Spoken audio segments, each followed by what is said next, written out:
Can we create our Google People card? Hey guys, welcome back to the channel. A Google People card used to be a feature allowing individual to create a digital business card directly on Google search.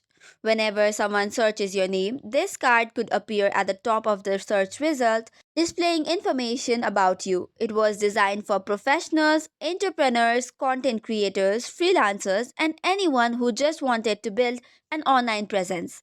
In order to do so, you just had to type on add me to search.